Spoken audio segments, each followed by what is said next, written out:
Today, I'm sitting down with Fedor Kozlov, who is a family attorney here in Chicago, to talk about everything DCFS and child protection related. But before we get into the more technical questions, I think it's important to understand what is DCFS and what does it actually do?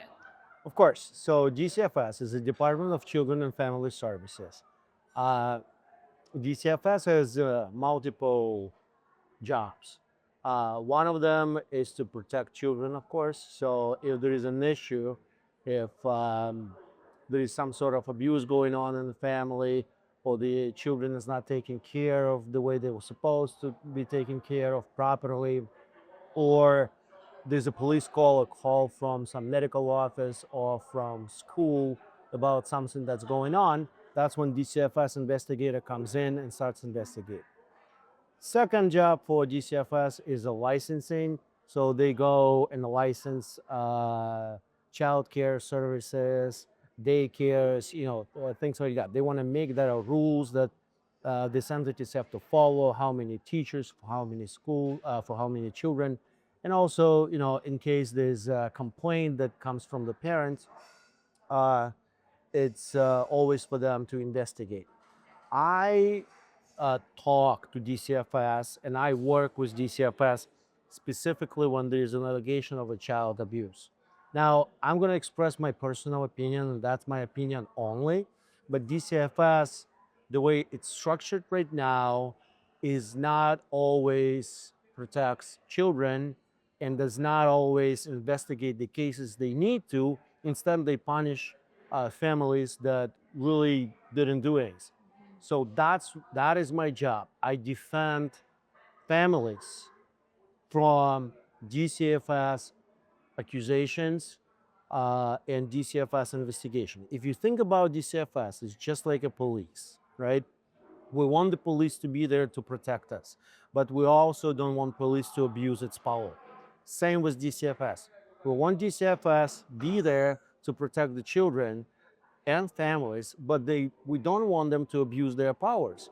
So we don't want them to accuse innocent people. We want them to investigate cases. Instead, what coming across a lot when they simply don't investigate case, or they overwork, or they not properly trained, or simply the case is not subject for the investigation.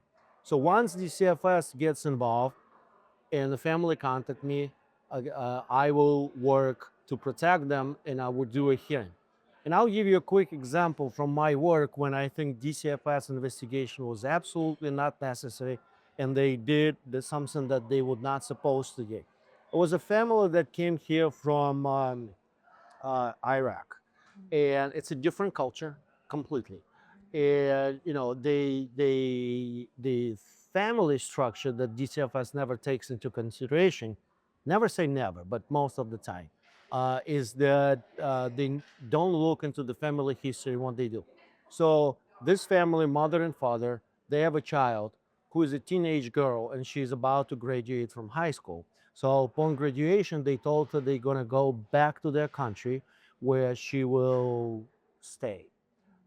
She didn't want to, and it's obvious that she's in high school. She has old friends here. Why would she go back? She doesn't want to go back. She doesn't want to do things. So what she did, she attempted to commit suicide. She was that upset.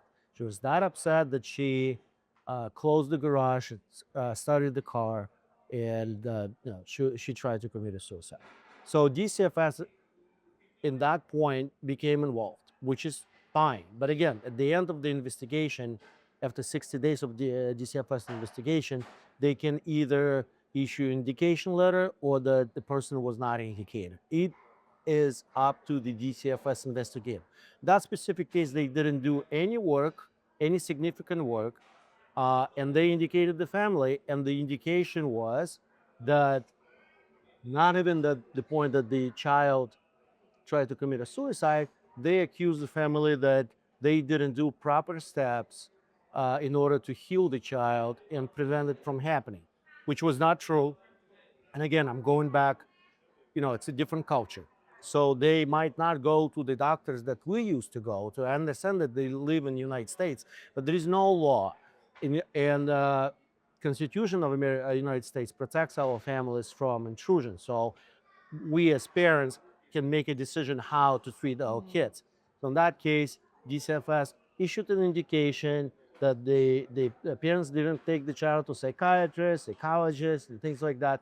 The parents did other steps, and they ended up obeying to the children's wishes, and they didn't take her to a different country.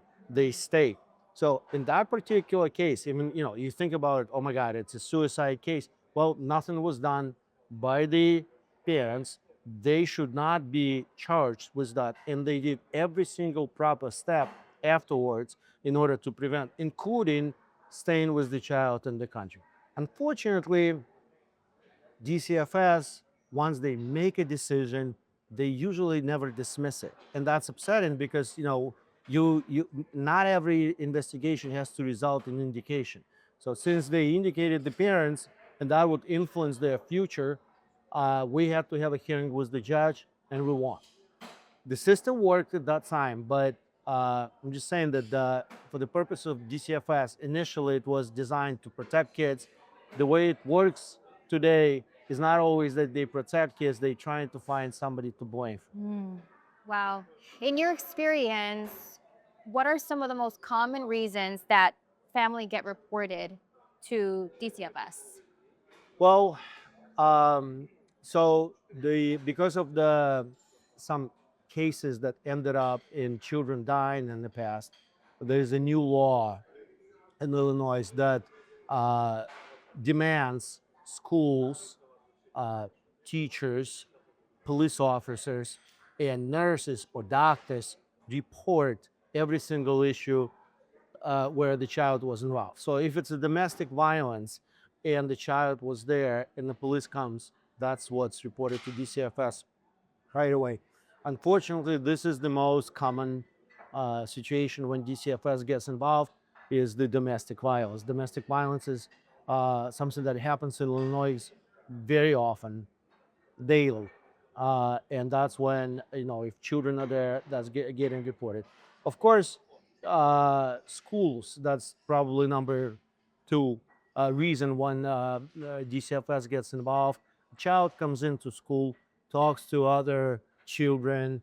They found some kind of drug. Teachers find some kind of drug, or child talks about how he spent the weekend, and or there is a bruise on the child's arm or body.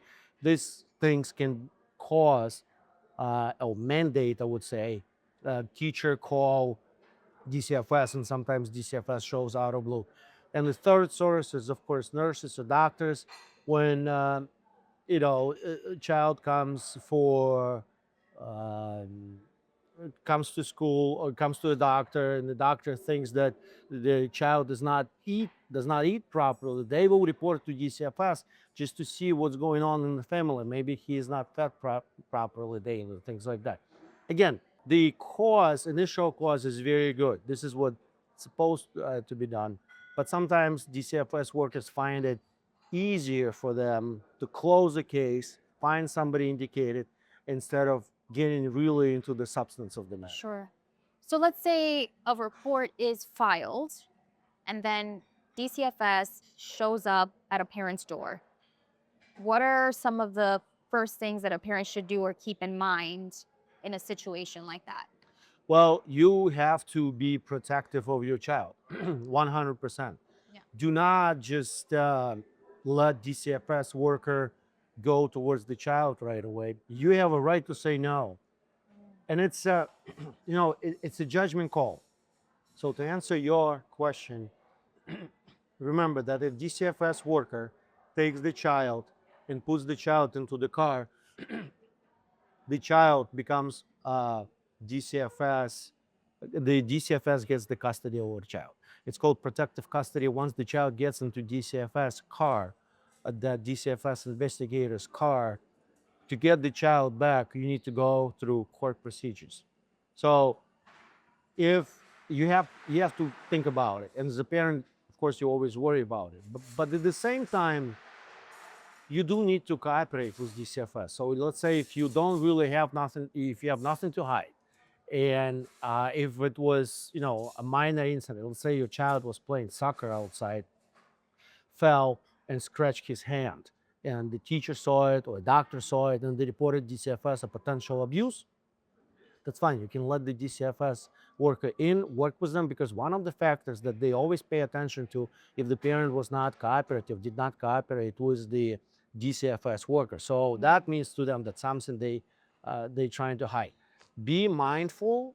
Do not ignore DCFS, but don't let them too far. Okay. At what point should an attorney get involved? Great question.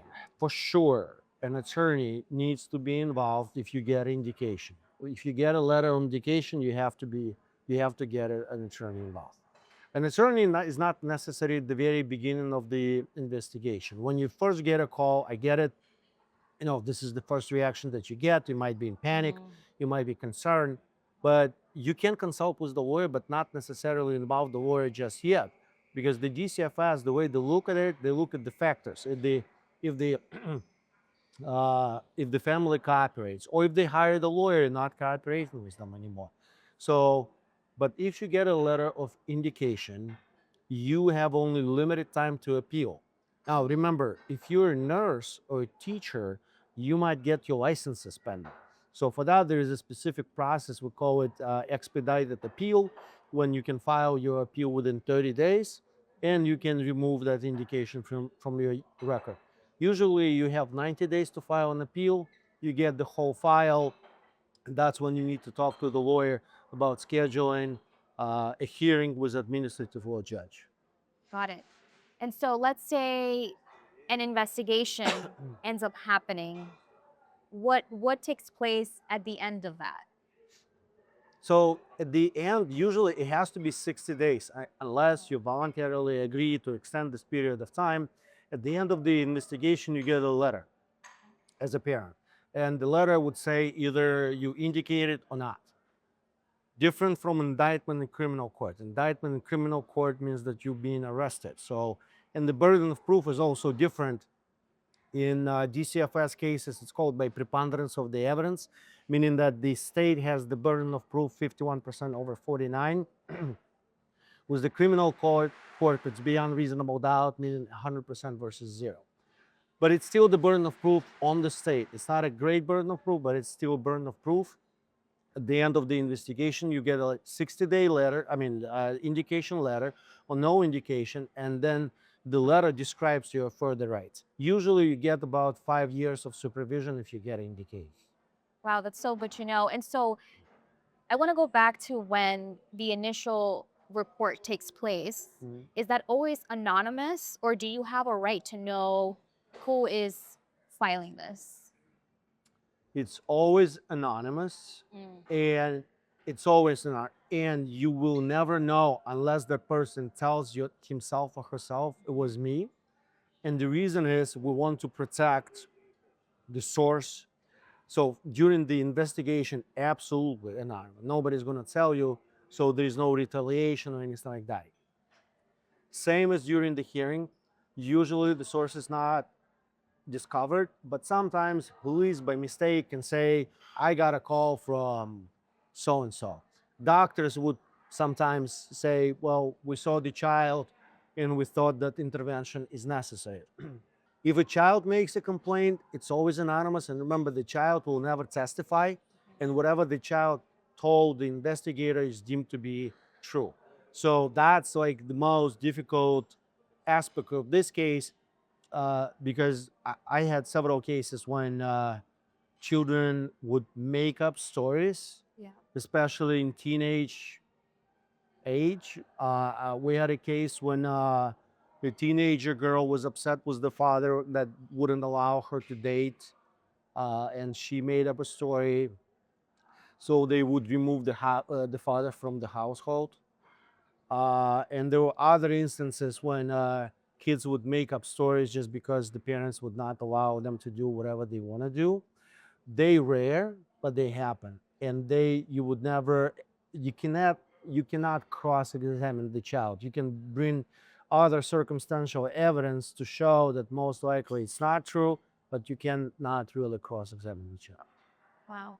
Can you touch on some of the rights that a parent would have in an investigation process, as well as the child, that you feel are very important to touch on for the people that are watching to know? Well, the parents don't really have much of a right during the investigation process. They have entitlement, sort of, to know things, but then again, until investigation is complete, you're not gonna know everything. Usually, the right comes about when, and the reason that you don't have that much of a right is because there is no final adjudication and determination. Because all maybe there will be no indication against you. So it's not that parents have right not to let their child go. And we have crazy stories when they literally would fight with the DCFS worker over a child, just a physical fight.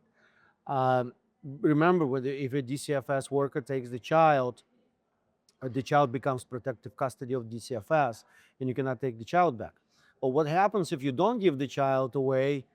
The DCFS has to refer the case to the state's attorney, and the state's attorney has to go to all of the constitutional provisions for the police now to come into your house and take the custody of the child. So that's the right that the parents have.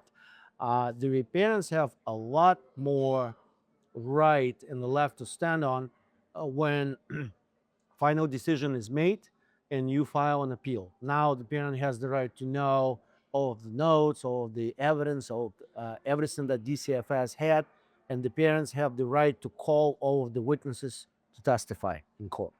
Wow. Thank you so much for that information. You're welcome. We appreciate it. Of course.